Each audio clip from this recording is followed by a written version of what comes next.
सबका स्वागत है मेरे चैनल प्रार्थना गीत पर। मैं आप सबके लिए लेकर आई हूँ वट सावित्री की व्रत कथा।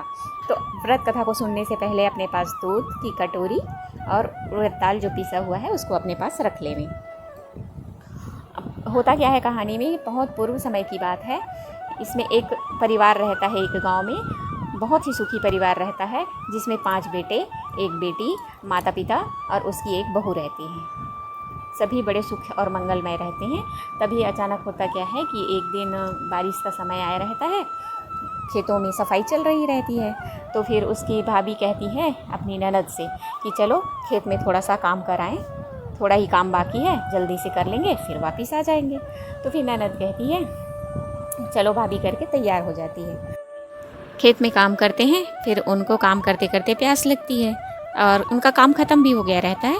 तो पानी पीने के लिए दोनों ननद और भाभी एक पेड़ के नीचे बैठते हैं। वहाँ पर एक बांबी रहता है सांप का, और वहीं पर उन लोग पानी पीते हैं। उसके बाद थोड़ा सा आराम करने बैठे रहते हैं कि वह उसकी ननद जो है एक लकड़ी पकड़ के मिट्टी पे खोदा खादी करना चालू कर देती है। बात करते करते उसको पता ही नहीं रहता वो क्या खोद रही है, क्या कर रही है।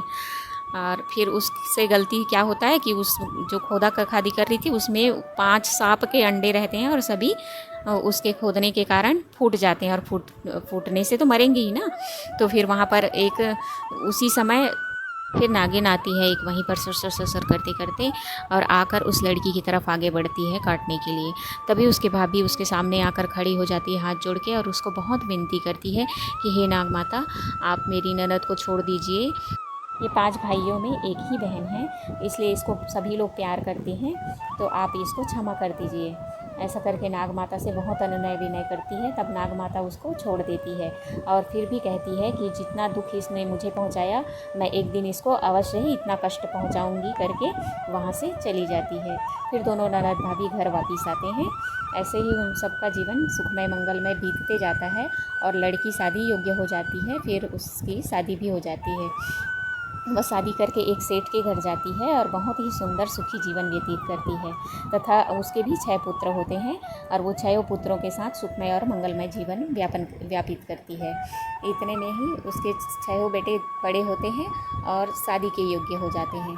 तभी वो अपने बड़े बेटे की शादी करती है, और जैसे ही शादी करके उसका डोला गाँव में आता है, एक बड़ पेड़ के नीचे उतारा जाता है। तो जैसे ही डोला वहाँ आता है तो एक सांप वहाँ पर आकर उसको डस के चला जाता है। में बहुत ही दुख का माहौल हो जाता है। फिर वो सेठ जो है सेठानी को बहुत समझाते हैं, और फिर उन लोग दूसरे बेटे की तैयारी, शादी की तैयारी भी करते हैं। फिर दूसरे बेटे के साथ भी यही क्रम होता है।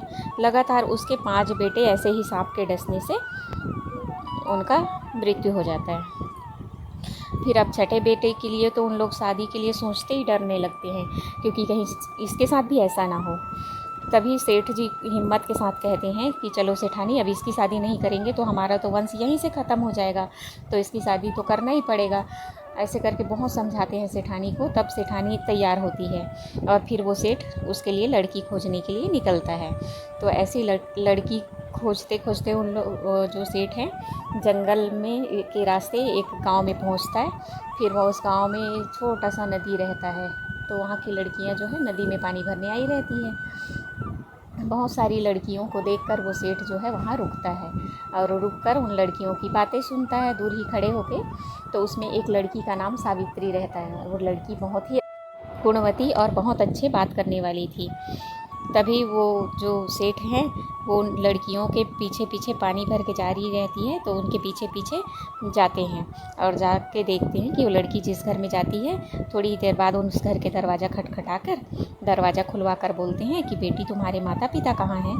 तब वो लड़की कहती है काका, हमारे माता पिता तो खेतों में काम करने गए हैं। तब वो सेठ कहता है कि मुझे तो उन्हीं से काम था करके। तब वो लड़की कहती है आइए काका विश्राम करिए करके उनको बैठाती है, और घर में मेहमान आया देखकर उनका मेहमान का आदर सत्कार करती है और भोजन कराती है और विश्राम कराती है। तभी तक शाम हो जाता है। तब उनके माता पिता खेतों से काम कर वापस आते हैं। तब वो जो सेठ हैं तब उस लड़की का हाथ अपने बेटे के लिए मांगते हैं।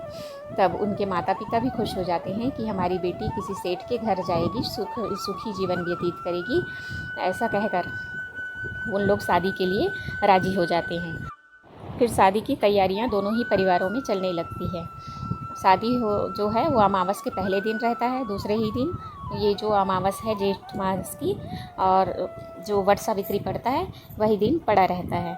तब वो लड़की कहती है अपनी माँ से कि माँ, कल वट सावित्री है तो मैं भी यह व्रत करना चाहती हूँ, क्योंकि यह व्रत सभी सुहागिनें रखती हैं, तो मैं भी यह व्रत रखूँगी और पूजा करूँगी। तो आप मेरा सारा सामान जो है पूजा का, मेरे जो सामान है उसमें रख देना, ताकि मैं वहाँ जाकर इसका पूजा विधि विधान से कर सकूँ।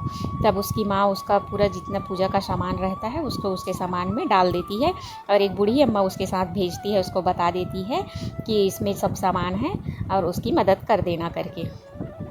तो फिर उनका डोला जो है गांव में पहुंचता है। तब सेठ जी कहते हैं कि हम इस बार अपने बेटे के डोला इस बड़ पेड़ के पास नहीं रखेंगे करके।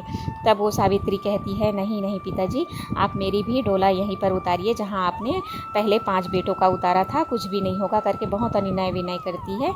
तब वो सेठ जी कहते हैं, चलो बेटी इस बार भी देख लेते हैं करके वहाँ फिर उसका डोला जो है बड़ पेड़ के नीचे ही उतार देते हैं। तो फिर वो जो सुबह हो जैसे ही होता है, सावित्री जो है व्रत की तैयारी करती है और पूजा अपने विधि विधान से पूजा करती है। पूजा करके बूढ़ी अम्मा को सत्यवान और सावित्री की कहानी सुनाती है। कहानी सुनाकर जैसे ही उसका कहानी पूरा हुआ रहता है, वहीं पर सरसर करते एक नागिन आ जाती है। फिर उसके पति की तरफ न जा कर के उसी की तरफ आती है। तो फिर वो नाग माता जो है वहाँ पर खड़ा होकर कहती है, मुझे यहाँ पर दूध की बहुत खुशबू आ रही है, मुझे तो तुम दूध दे दो। ऐसा करके वो उस लड़की को कहती है, सावित्री को। तो सावित्री कहती है, नहीं नहीं, ये दूध तो मैं नहीं दूँगी। ऐसा करके दूध को और दबा के रख लेती है। तो फिर वो नागिन कहती है, तुम्हें जो वर चाहिए मैं तुमको वरदान देने के लिए तैयार हूँ, तो मुझसे वर ले ले और मुझको ये दूध दे दे करके। तब वो सावित्री कहती है कि मुझे मेरे पति को आप जीवन दान दे दो करके। तब वो नाग माता कहती है, ठीक है तथास्तु कहकर उसके पति को वो छोड़ देती है। तब वो नागन फिर कहती है, अब तो दे दो दूध। तब सावित्री कहती है, नहीं नहीं, आपने इससे पहले भी मेरे 5 जेठों को डस के उसकी अकाल मृत्यु करा दिए हो, तो वो उनको भी आप जीवित करो, तभी मैं आपको यह दूध दूँगी, ऐसा करके।